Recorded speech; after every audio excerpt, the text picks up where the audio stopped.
Hi everyone, welcome to my channel. In this video, we'll be talking about the Jump 20 drone, currently used by the United States military and worldwide. Please remember to like and subscribe. Now let's get right into it. Fact 1. T-20 vertical takeoff and landing version.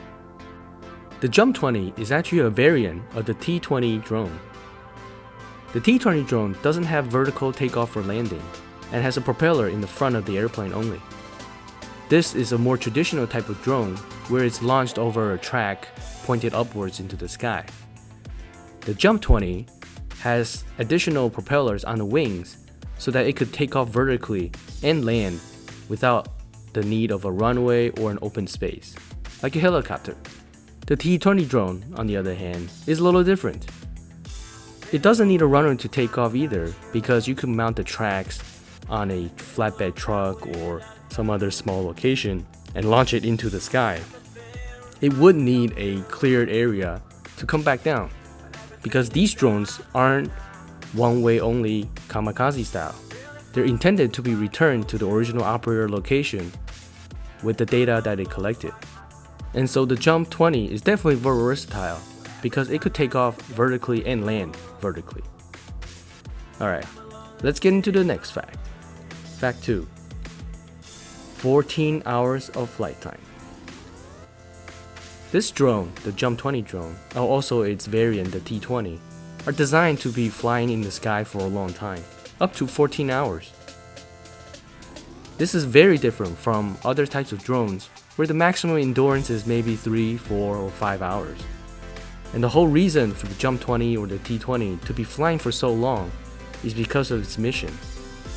This type of drone is designed to be flying high in the sky, constantly collecting surveillance data, sensor data, and so forth. An effective surveillance drone cannot just be in the sky for a couple hours and come back.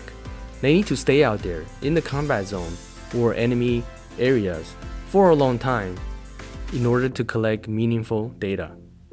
And so this drone, which we'll get into later, is propelled by an electrical engine, really just need to carry large enough battery to keep it in the air, circling over 14 hours. Alright, let's get into the next fact. Fact 3. Not for attacking. As I alluded to the previous sections, this drone is not meant for attacking. There are no weapons based, there are no ways for it to fire off a missile or a rocket or drop bombs. And it's not designed to ram into the target itself using kinetic energy to destroy things. This is a purely surveillance drone, carrying cameras and sensors as its primary weapon, if you will. Of course, it's not really a weapon, and so we'll call it payload. And for this drone, the payload is not some kind of explosive, missiles, or rockets, but different kinds of sensors and cameras, night vision cameras or infrared cameras, and so forth. It's interchangeable, and this is what it's designed for. So the drone is not a deadly drone. It's mainly used to check and surveillance on the enemy. And so the most critical payload for this type of drone is the sensor equipment and the camera equipment that it carries. Alright, let's get into the next fact. Fact 4. 30 pounds of payload.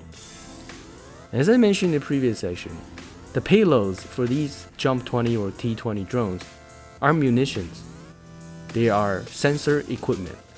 You can mount cameras and sensors in the traditional area right underneath the fuselage.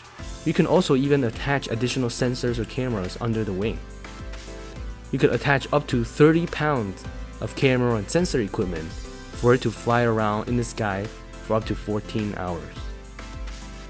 Again, this drone is not meant for attack. This drone cannot do any sort of damage to the enemy. It simply flies in the sky high enough to avoid detection and continuously taking pictures, collect sensor data, and understand what the enemy is doing, and relay that information back to the operators who are constantly monitoring its data. There are no weapons based, no missiles, and no rockets. Let's get to the next and final fact. Silent electric motor. The way that this drone stays alive is flying above 4,500 feet so that the enemy cannot even hear it. The electric motor spinning the propellers will be so silent at that altitude that unless the enemy is constantly looking to the skies, they'll never see the drone at all. And this is how the drone protects itself, because again, it has no weapons. It has no defensive weapons either. No offensive, no defensive weapons.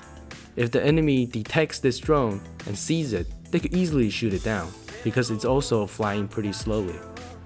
And so it really relies on the electric engine to keep it out of detection and continuously capture enemy images and sensor data.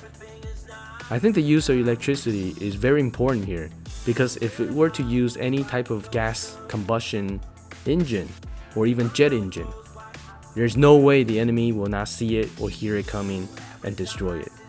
So the electric motor in this drone is super critical to the survival and effectiveness. Alright, that's it for my video today. Thank you so much for watching. Please remember to like and subscribe. See you next time.